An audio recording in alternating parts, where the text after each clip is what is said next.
17장 1절에 보면 예수께서 제자들에게 그랬습니다.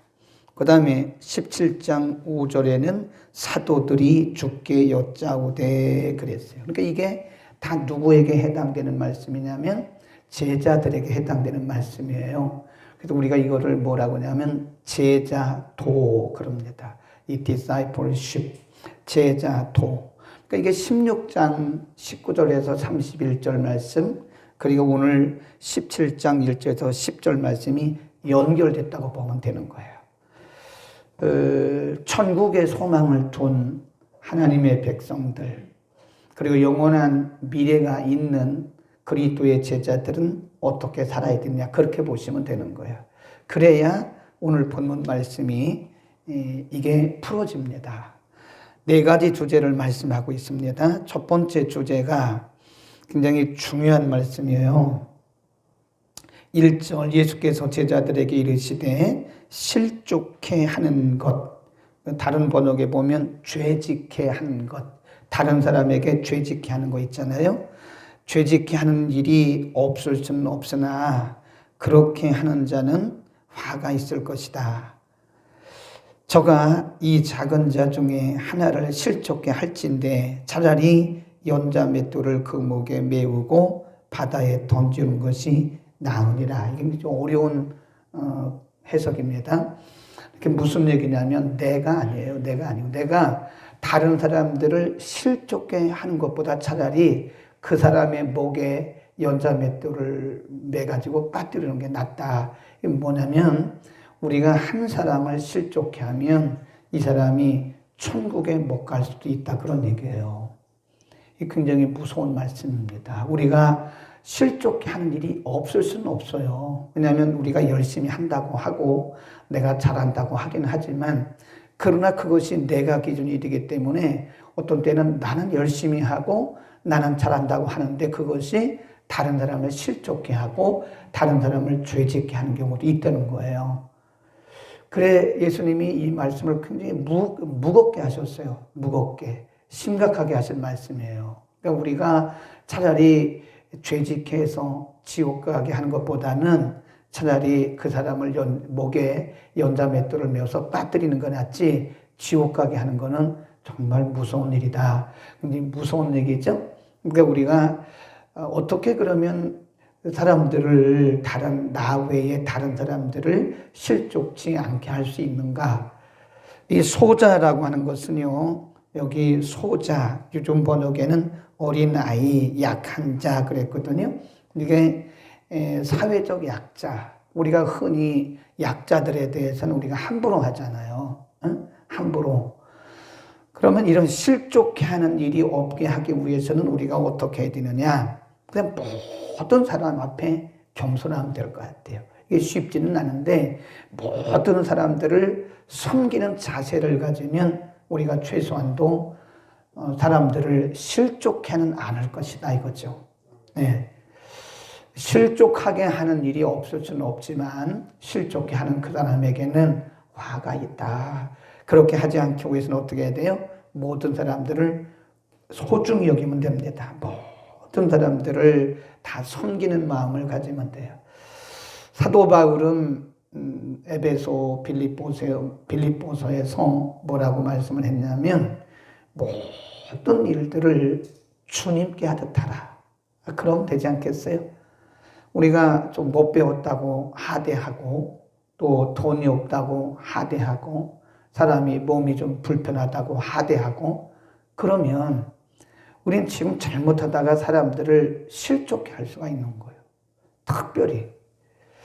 그래서 몸이 불편하든 배우지 못했든 돈이 없든 이런 거 상관, 이건 사실 어떻게 보면 본질적인 게 아니거든요. 그렇죠?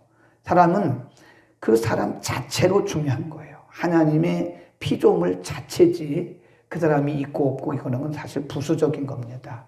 배우고 못 배우고도 부수적인. 근데 우리는 겉으로 보이는 걸 가지고 사람들을 차별하고 사람들을 대할 때가 많다니까요. 우리는 모든 사람들을 하나님의 피조물로 여기고 소중히 여길 수 있기를 바랍니다. 누구에게 대하듯 해야 돼요? 주님 대하듯 하면 됩니다. 그 다음에 두 번째 주제, 너희는 스스로 조심하여 만일, 예수님이 왜 그랬을까요? 스스로 조심하라. 만일 내 형제가 죄를 범하거든 경계하고 그 말은 갈라디아서 6장에서 말씀한 것처럼요. 우리가 그냥 판단하고 정죄하고 그게 아니라는 거죠. 그게 아니라 경계한다는 말은 잘 신령한 사람답게 믿음 있는 사람답게 그를 잘 이렇게 조심시키고 또 옆에서 좀 잘 세워주라 그런 얘기예요. 죄를 범하거든 경계하고 회개하거든 용서하라. 만일 하루 7번이라도 내게 죄를 넣고 7번 내게 돌아와 내게 회개하노라 하거든 너는 용서하라. 이게 쉽겠습니까? 예를 들어서 한두 번 우리에게 한두 번 개인적으로 실수했어요. 한두 번 우리에게 개인적으로 범죄했어요. 그러면 인간은 누구나 믿는 사람이든 안 믿는 사람이든 한두 번은 용서할 거예요. 그렇죠? 내가 이번만 용서할 테니까 다음부터 절대 그러지 마라. 우리 그런 얘기 잘 하잖아요. 이번 내가 용서한다. 그러나 다음부터는 용서 없다. 이렇게 말하잖아요. 근데 그건 예수님의 사상이 아니라는 거예요. 예수님 말씀하기를 내 형제가 똑같은 죄를 범하는 거예요. 7번이나. 똑같은 죄를. 그러면 인간적으로 가능해요? 불가능해요? 힘들죠. 우리는 뭐라고 말하죠? 이거 구제불능이구만. 당신하고는 상대 안 해. 이렇게 말할 수 있다니까요. 어떻게 사람이 똑같은 죄를 범하고 용서하면 또 죄 짓고 잘못했다고 말하고 용서하면 또 죄 짓고 잘못했다고 말하고 아니 어떻게 그렇게 사람이 인간의 탈을 쓰고 그렇게 할 수 있느냐? 우리가 그렇게 말할 수 있다는 거예요.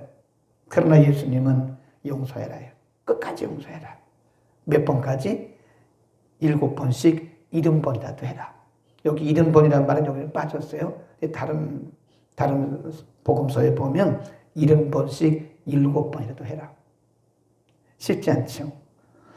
아니 똑같은 죄를 짓고 2번은 용서할 수 있을 것 같아요. 그런데 똑같은 죄를 짓고 또 잘못했다 그러고 또 용서해주면 똑같은 죄를 짓고 또 잘못했다 그러고 근데 예수님은 분명히 말씀하기를 4절에 만일 하루에 7번 이 말이 되겠습니까?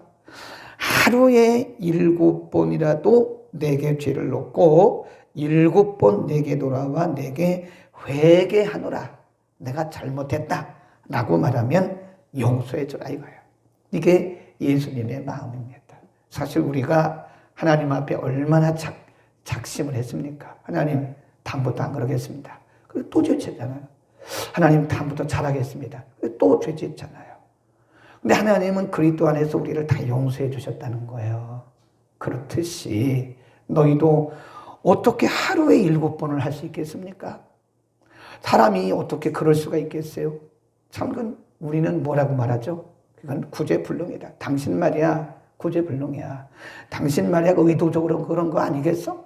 막 그렇게 말할 수 있다는 거예요. 그런데 예수님은 말씀하기를 그럴지라도 그 사람이 잘못했다고 뉘우치면 잘못했다고 회개하면 회개할 때마다 용서하라는 거예요. 다음에 또 그럴지라도 또 용서하라는 거예요.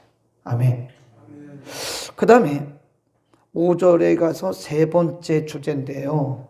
이거는 다른 주제가 아니고 같은 주제예요. 연결된 겁니다. 잘 보셔야 돼요. 5절 사도들이 주께 여짜오되 우리에게 믿음을 통해서 무슨 믿음일까? 여기서 말씀한 믿음은 산을 옮길 만한 믿음일까요? 그거 아니고요. 앞에서 말씀한 무슨 믿음이에요? 용서하는 믿음이에요. 그러니까 제자들이 예수님 말씀 듣고 생각하니까 이건 불가능한 거죠. 어떻게 하루에 7번씩 같은 죄를 범하고 와서 회개하는데 어떻게 7번이나 하루에 7번 용서하냐고요. 근데 제자들이 불가능할 것 같으니까 물어보는 거. 그럼 우리에게 믿음 주십시오. 이렇게 말하는 거예요. 6절 시작. 주께서 가라사대 너희에게 겨자씨 하나를 만한 믿음이 있었더라면 이 뽕나무더러 뿌리가 뽑혀 바다에 심기오라 하였을 것이요 그것이 너희에게 순종하였으리라. 그러니까 여기서 말씀한 믿음은 무슨 믿음이라고 보면 돼요? 용서하는 믿음. 용서하는 믿음. 우리가 산을 옮길 만한 그런 믿음이 있어도요, 용서하지 못하면 의미가 없습니다. 용서하는 게 더 큰 믿음이에요. 우리가 하루에 7번씩 범죄했는데 7번 와서 회개하는 사람을 7번 매번 용서할 수 있는 것은요, 산을 옮기는 믿음보다 더 큰 믿음이에요. 아멘. 산을 옮기는 믿음보다 더 큰 믿음이 용서하는 믿음이에요. 그러니까 제자들이 잘 깨달은 거죠. 하나님, 예수님, 우리는 인간의 힘으로는 이거 못합니다. 인간의 힘으로는 어떻게 하루에 7번씩 용서를 합니까? 응? 우리가 그 사람에게 분노하고 화내고 보복해도 부족한데 어떻게 하루에 7번을 용서해? 똑같은 죄를 지었는데 우리 못해요. 그러니까 우리에게 믿음을 주십시오. 그겁니다. 아멘. 믿음 구합시다. 우리가 믿음이 아니면 못해요. 이거 성령의 충만함을 아니면 못합니다. 성령 충만하지 않고는 이거 2번도 용서 못해요. 응? 이거 못합니다. 그러니까 이런 믿음을 얘기하는 거지, 우리가 뭐 산을 옮긴다 해도 용서하지 못한다면 그게 무슨 의미가 있겠어요. 산을 옮기는 믿음보다 더 큰 믿음이 하루에 7번 죄 짓고 와서 7번 회개하는 사람을 7번 용서하는 믿음이 더 큰 거예요. 아멘. 이런 믿음을 구하자 이겁니다. 하나님, 이런 믿음을 주십시오. 이거 참 예수님 수준 아니겠어요? 예수님 수준이죠. 그러니까 우리가 예수 그리스도의 제자가 된다는 것은 예수님을 닮아가는 거예요. 그러니까 예수님의 수준이 되어가는 거예요. 그 믿음 없이는 안 됩니다. 그 다음에 4번째 주제, 굉장히 중요한 말씀을 하고 있어요. 너희 중에 누구에게 밭을 갈거나 양을 치거나 하는 종이 있어 밭에서 돌아오면 저더러 곧 와 앉아서 먹으라 할 자가 있느냐? 이게 무슨 얘기냐면, 종은 권리가 없는 사람이에요. 이름도 없습니다. 하루 종일 새벽부터 밤까지 해 떨어질 때까지 일을 하고 이제 집에 돌아왔어요.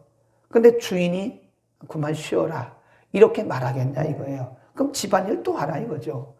하루 종일 밖에 가서 일하고 피곤한 몸으로 돌아왔는데 주인이 말하기를 가서 쉬라고 하는 그런 주인이 어디 있겠냐. 또 종이 그것을 기대하겠냐. 종인데 그런 얘기죠. 그 다음에 거기 또 이렇게 봅니다. 8절 시작. 도리어 저더러 내 먹을 것을 예비하고 띠를 띠고 나의 먹고 마시는 동안에 수종 들고 너는 그 후에 먹고 마시라 하지 아니하겠느냐? 명한 대로 하였다고 종에게 살해하겠느냐? 그렇죠. 잘 생각해 보시라고요.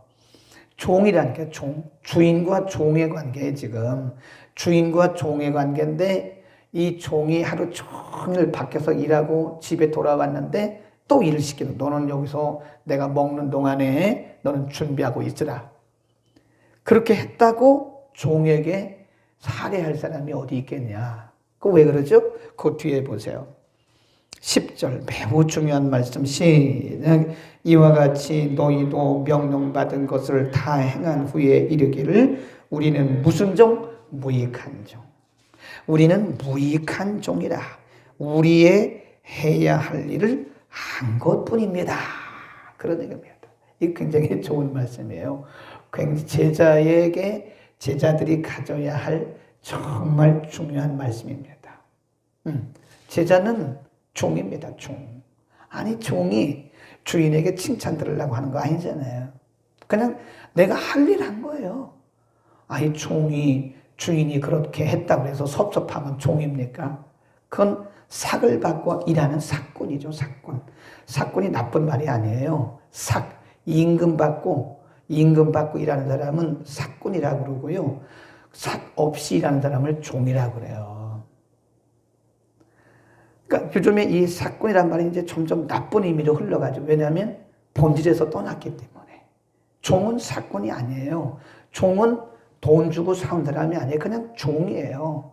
그러니까 우리가 하나님을 섬길 때 마땅히 한 것을 한 것뿐이지 우리가 무슨 하나님과 딜을 하면 안 되죠. 하나님, 잘 들으셔야 돼요. 하나님, 제가 이렇게 헌신하고 했으니까 저 축복해 주세요. 이건 사건이에요. 아니, 하나님의 자녀가 당연히 한 것을 했는데 뭘 복받을 걸 기대해요. 그건 하나님이 알아서 주시는 거예요. 아멘. 하나님이 알아서 주시는 거지. 그렇잖아요. 우리가 하나님과 딜하면 안 되는 거예요. 대가를 기대하면 안 됩니다. 대가를 기대하면. 그건 사건이죠. 대가를 기대하면 삭을 받고 일하는 사람이에요. 그러나 종은 삭을 받고 일하는 사람이 아니라 그냥 주인의 일을 한 것뿐이란 말이죠. 굉장히 중요한 얘기입니다. 우리가 주님의 일을 하고 예를 들어서 섭섭하다. 참 아무도 나를 알아주지 않아서 섭섭하다. 이것은 조금 시작이 동기가 조금 그렇지 않을까. 잘못이라고 말하지는 않겠지만 인간이기 때문에 그럴 수는 있을 거예요. 내가 이렇게 열심히 섬기고 내가 이렇게 열심히 헌신하고 이렇게 봉사했는데 나를 알아주지 않아서 섭섭하다. 그건 조금 우리가 생각을 해봐야 되지 않겠어요? 종인데 아니, 마땅히 할 것을 했는데 왜 섭섭하겠어요? 그러니까 예수님이 제자 도를 가르치면서 이런 마음을 가지라는 거예요. 무익한 종이야 나는 그냥 마땅히 한 것뿐이에요. 마땅 내가 해야 할 거지 해야 할 것을 한 것뿐이지. 거기 그렇게 말씀하셨잖아요. 우리는 무익한 종입니다. 마땅히 해야 할 것을 한 것뿐입니다. 아멘. 하나님이 우리를 구원하셨잖아요. 아멘. 우리를 구원해 주신 것만도 감사한데 하나님이 우리에게 일을 맡겨주셨어요. 일을. 너는 목사로 일해라. 너는 장로로 일해라. 너는 전도사로 일해라. 너는 집사로 일해라. 이게 계급이 아닙니다. 목사가 높고 장로가 높고 집사가 낮고 그거 절대 아니에요. 다 똑같은 수평선상에 있는 거예요. 우리의 뭐만 다른 거예요? 역할이 다른 거예요. 우리는 정말 하나님이 구원해 주신 것도 감사해요. 우리가 어떻게 구원받을 수가 있겠어요? 그런데 우리에게 믿음 주시고 우리를 자녀 삼아 주시고 우리를 구원해 주셨는데 거기에다가 우리에게 직분 주셔서 일을 하게 하시고 하나님이 이 소중한 하나님의 일들을 우리에게 맡겨주셨어요. 그거 우리가 했다고 해서 칭찬 들을 일 아닙니다. 마땅히 할 일을 한 거예요. 아멘. 우리는 가끔 칭찬 들을 생각을 하는데 그건 종의 자세가 아니에요. 사꾼의 자세입니다. 종은 하루 종일 일하고 와도요 또 일해야 돼요. 네.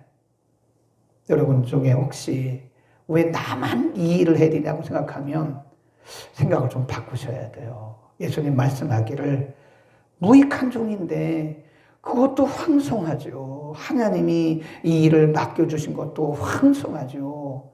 왜 이런 일을 나에게 맡겼냐고 말하는 것은 정말 생각을 많이 해야 돼요. 하나님의 사랑에 대해서, 나를 구원해 주신 하나님에 대해서, 하나님의 그 사랑에 대해서 생각을 많이 해야 됩니다. 그리고 우리가 하나님을 섬기는 일이 부담되는 것도요, 생각을 좀 해봐야 돼요. 하나님이 우리를 써주신 것도 감사하지 어떻게 그게 부담된다고 말을 할 수 있겠어요? 인간이기 때문에 그런 생각이 들 수는 있습니다. 은혜가 떨어지면. 그런데 우리가 가만히 생각해 보면 아니 하나님이 우리를 써주시는 것만도 감사하지 어떻게 내가 뭔데 우리 같은 사람이 뭔데 하나님이 나를 써주시는 것만도 감사하지 어떻게 우리가 그것이 부담된다는 말을 할 수 있겠냐 말이에요. 생각해 봐야 돼요. 정말 금요일 날 말씀드린 것처럼 내게 구원의 확신이 있는가 생각해 봐야 됩니다. 정말 구원의 확신이 있는 사람이라면 그런 말 잘 못할 것 같아요. 응? 하나님이 나를 구원해 주신 것도 감사한데 하나님이 나를 써주시다니. 제가 늘 얘기하잖아요. 우리의 눈에 눈물이 마르면 정말 생각해 봐야 됩니다. 다시 영성 회복해야 됩니다. 써주시는 거, 내가 예배 드릴 수 있는 거, 내가 하나님을 섬길 수 있는 거, 이것만도 감사한데, 에? 이것이 힘들고 부담스럽고 그렇다면 이거 정말 생각해 봐야 돼요. 아멘. 어떤 분은 그러더라고요.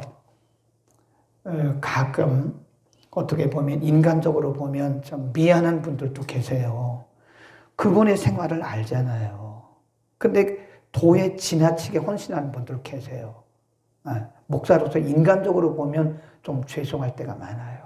오히려 제가 보태드리고 싶은 분들이 계시는데 오히려 굉장히 어려운 살림을 하면서도 도에 지나치게 만큼 그 분에 지나칠 만큼 헌신하는 분을 보면 인간적으로 정말 굉장히 죄송해요.